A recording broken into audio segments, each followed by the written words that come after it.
Narito ang iyong pang-araw-araw na horoscope para sa Sagittarius para sa araw ng March 13, 2026. Sa pagbukas ng bintana ng petsang ito ng March 13, mararamdaman mo ang isang malakas na pagpintig ng pakikipagsapalaran na tila tinatawag ka ng malalayong lupain at mga bagong kaisipan na hindi mo pa nararating noon. Ang mga planeta ay nagbibigay sa iyo ng isang pambihirang talas ng paningin upang makita ang mga oportunidad sa likod ng mga simpleng pangyayari na nag-udyok sa iyo na lumabas sa iyong kinasanayan at subukan ang mga bagay na magpapalawak ng iyong karanasan sa buhay.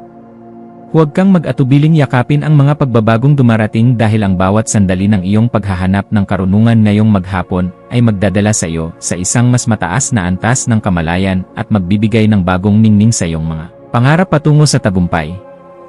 Pagdating sa iyong karera at mga tungkulin sa trabaho, ang araw na ito ay naghahandog ng isang napakahalagang pagkakataon kung saan ang iyong husay sa pagtanaw sa hinaharap at ang iyong mabusising paraan ng pagpaplano para sa malalaking proyekto ay lubos na mapapansin ng mga taong may mataas na katungkulan. Mapapansin nila ang iyong kakaibang sigla sa pagharap sa mga komplikadong suliranin at ang iyong kakayahan na magbigay ng solusyon na may kasamang malawak na pangunawa. Kaya asahan ang isang positibong balita tungkol sa isang promosyon o isang paglalakbay na may kaugnayan sa iyong propesyon. Huwag kang mag-alinlangan na gamitin ang iyong talino sa pagbuo ng mga ugnayan sa mga dayuhang kliyente o mga eksperto dahil ang iyong mabusising atensyon sa pagpapalawak ng kaalaman ay sadyang kailangan sa inyong pangkat.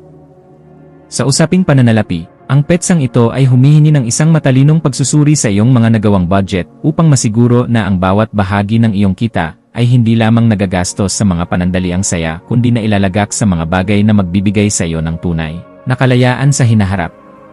Maaaring may lumitaw na oportunidad para sa isang investment na may kinalaman sa edukasyon, turismo, o mga proyektong nangangailangan ng malalim na pagsasaliksik at mahabang pasensya bago pasukin. Ngunit kailangan mong maging mabusisi sa bawat dokumento na iyong haharapin.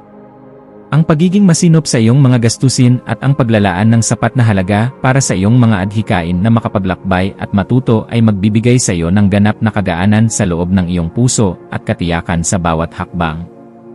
Ang aspeto ng pag-ibig at pakikipag-ugnayan para sa Sagittarius ay nasa isang yugto ng napakalalim na pagbabahagi ng mga pilosopiya at seryosong pagkilala sa halaga ng kalayaan sa loob ng isang relasyon na puno ng kislap ng respeto.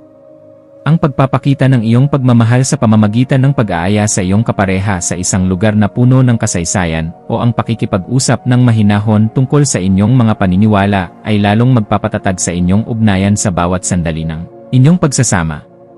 Para sa mga naghahanap pa ng makakasama, ang iyong masayahin at kagalang-galang na aura ay magsisilbing magnet para sa mga taong naghahangad ng isang partner na may matibay na paninindigan at marunong magpahalaga sa tunay na ganda ng pagkakaroon ng malawak na kaisipan.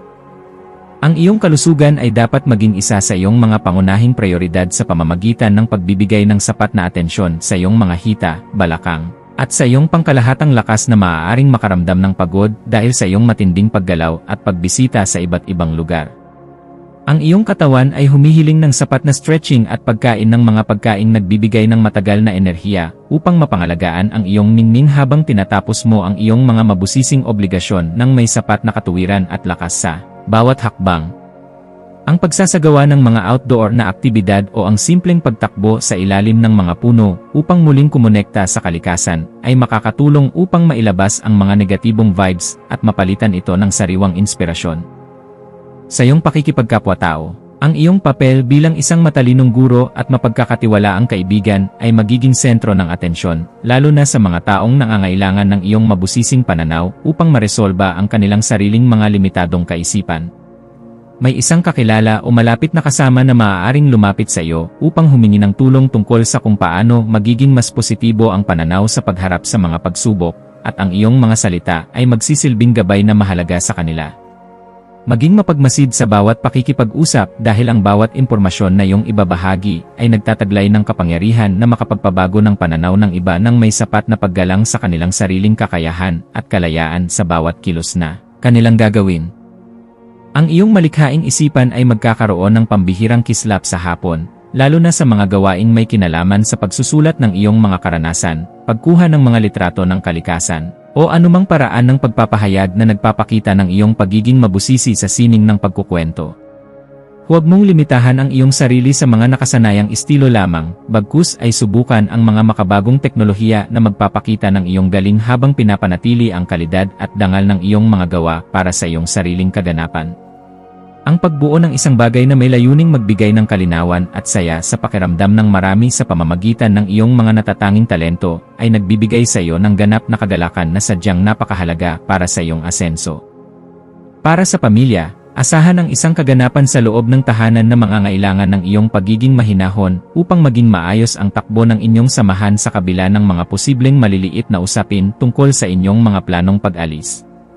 Ang iyong presensya ay magbibigay ng kagaanan dahil kaya mong magpaliwanag sa paraang madaling intindihin at may sapat na pagkilala sa nararamdamang pangangailangan ng bawat miyembro ng iyong pamilya sa bawat oras ng inyong pagsasama sa loob ng bahay.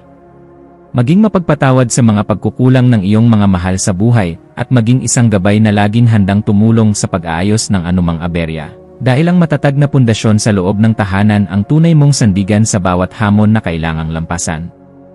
Ang iyong intuwisyon ay magsisilbing isang matalas na kumpas sa pagpapasya tungkol sa isang bagong oportunidad na may kinalaman sa iyong personal na paglago o sa pagpapaganda ng iyong sariling kasanayan sa pakikipag-ugnayan sa mga taong may malalim na karanasan. Kung may nararamdamang udyok na ayusin ang iyong mga gamit sa paglalakbay o bumili ng mga libro na magdadala ng higit na karunungan sa iyong paligid, gawin ito ngayon dahil ang daloy ng enerhiya ay pabor sa mga gawain ito. Ang iyong panloob na boses ay malakas na nagpapaalala na handa ka na para sa isang mas mataas na antas ng kaganapan sa iyong pagkatao. Kaya pakinggan ito, at huwag hayaang ang mga alinlangan ay humadlang sa iyong asenso patungo sa tagumpay. Sa aspeto ng edukasyon at pagkuha ng karunungan, ang iyong isipan ay magiging kasing talas ng isang kidlat na handang unawain ang bawat komplikadong impormasyon upang mahanap ang pinakaugat ng katotohanan sa iyong mga pinag-aralan ngayong araw na ito. Gamitin ang panahong ito upang magbasa ng mga materyales na magpapalawak ng iyong pangunawa sa mga usaping may kinalaman sa pilosopiya, pandaigdigang relasyon, o sa mga paraan ng wastong pamumuhay dahil ang mga ito ay sadyang makakatulong sa pagpapabuti ng iyong disposisyon. Ang bawat impormasyon na iyong matututunan ay magsisilbing hiyas sa iyong isipan, kaya huwag kang titigil sa paghahanap ng liwanag hanggang sa marating mo ang ganap na kalinawan na iyong matagal nang hinahanap para sa iyong seguridad. Iwasan ang pagiging masyadong kampante sa iyong mga nalalaman upang hindi ka makagawa ng pader na maglalayo sa iyo sa mga bagong pagkakataon na maaaring magpabilis sa iyong pag-unlad sa bawat sandali ng iyong pagkilos sa harap ng marami.